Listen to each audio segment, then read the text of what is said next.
This is the reason why so many virtual assistants are losing their jobs. And it's also the reason why so many business owners go wrong when they pick the virtual assistant to hire. Do you know what the most important qualification is when hiring a VA? Is it their education or training background? Is it technical skills they've learned over time? How about years of experience?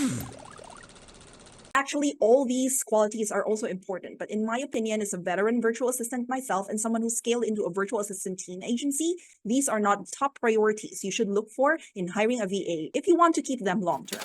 So it's really frustrating when you hire a virtual assistant or you take in a new team member and they're not performing the way you expect them to.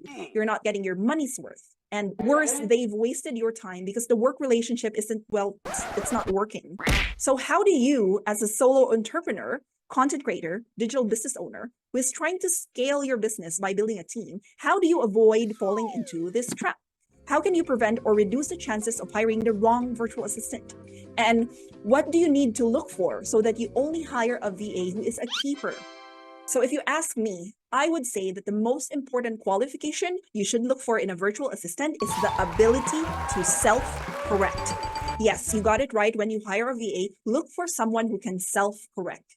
This skill is hard to come by, but there are VAs out there who are newbies, no experience, but they have amazing attitude that allows them to perform well once you hire them. Because let's face it, it's easy to identify skills. You can always make them go through a test project or see if they can comply with the task as expected.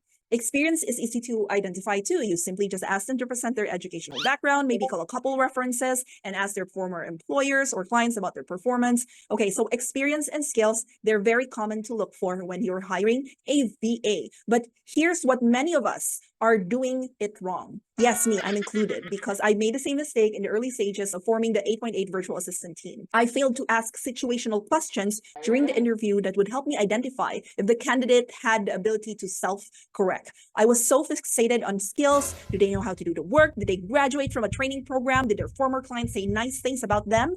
Well, while skills and experience are still key factors, I found that they're not the most important. After a while, I changed the way we were doing our interviews and started asking this situational question. Can you cite an example when you made mistakes with your work before? What happened and how did your client react? Now, the way they answer this question is quite tale-telling.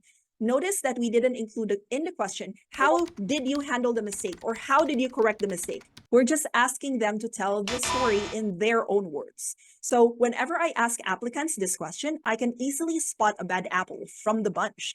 If in their answer, the VA immediately badmouths and blames their client or someone else for the mistake, run! This is not the kind of team member you want to have. They will very likely blame others too when they make a mistake with their task. In fact, they might blame you in their next interview after you fire them out.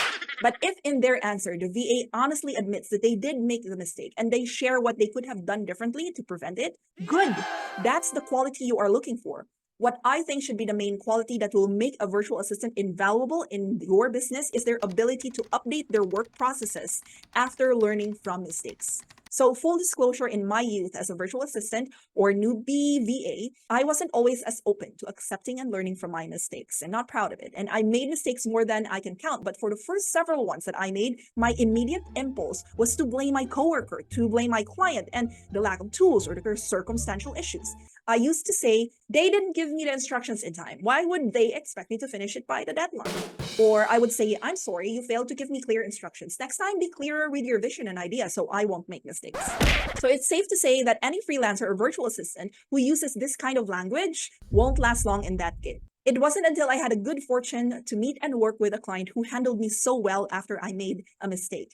Instead of berating me and scolding me and making me feel bad, she automatically jumped into coaching mode. She said, Lisa, here's my problem with your work. And then she'd explain it. This is causing problems to me because it's taking up my time to fix, which I would love to avoid with your help. So here's my idea to fix it. And finally, I'm open to a faster or less costly solution if you can suggest one. She communicated all of this in a Loom video for me so I could see what the problem was and the level of inconvenience that I was causing her. But I could tell from the tone of her voice in the video that she was critiquing me with the intent to improve me, as opposed to blaming me for the mistake. And I appreciated that so much because other clients would have just said, we're letting you go. This isn't working out. Nope. But that client took the time to communicate with me that I need to improve, and she wasn't going to allow me to keep making mistakes if I were to continue working with her. What that client did to me was life-changing because I became more aware of how I can use mistakes as learning opportunities. In fact, she got so good at communicating with me and coaching me over time, I could spot mistakes or predict errors even before they happened. So I felt the challenge to fix problems before they took place. See what the client did? She turned me into a self-correcting assistant. And each time a mistake happened or almost happened, I took it upon myself to build an incident report log. In it, I put the date, the incident, which is the mistake that took place or the potential error that might happen, and finally the action that was taken to address the incident. She was happy about the incident log too because she was kept in the loop of things. And as time went by, the client critiqued me less and less. But when I hardly heard back from her for several weeks, the clingy, needy, and insecure young VA that I was sent her this DM. Now, I'm not proud of this, but I did promise full disclosure. Now, before we move on, here's a fun fact. When you click the subscribe button, it makes a funny sound.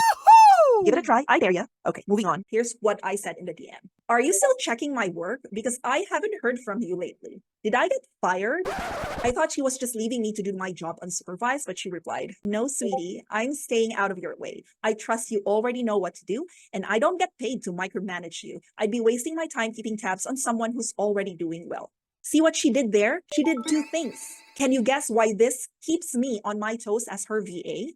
Well, the first thing she did was she validated my need for confirmation. I needed her to confirm if I was doing things right and if I was handling the job well. The second thing she did was communicate to me that I should stop being needy for approval. She's telling me the less I hear from her, the better. She didn't treat me like a baby. She didn't condescend me either. And I only later realized that she trained me closely when I started working with her. But as the weeks flew by, she trusted me more and more to self-correct. So the next time you are hiring a VA, try to assess if they are able to self-correct. Are they proactive in solving problems? Are they open to being critiqued if they made mistakes?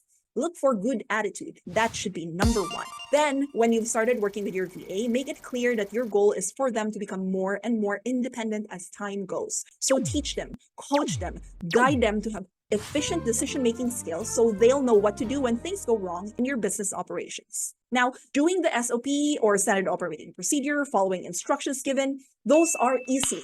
Any VA can do that, but not all VAs will know what to do and how to handle it professionally when things go wrong.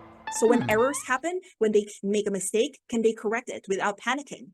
And what are they proactively doing to prevent those mistakes from happening again? So I hope you find a VA or team member that suits your needs because the sooner you build your team, the better. It is never too early to scale your business. But if you're not financially ready to hire a VA yet, that doesn't mean you can't start preparing for one right now. Your next doable step is to lay the groundwork for your future virtual assistant. So head over to 8.8.net/freedom and sign up for the 10 days to task freedom system.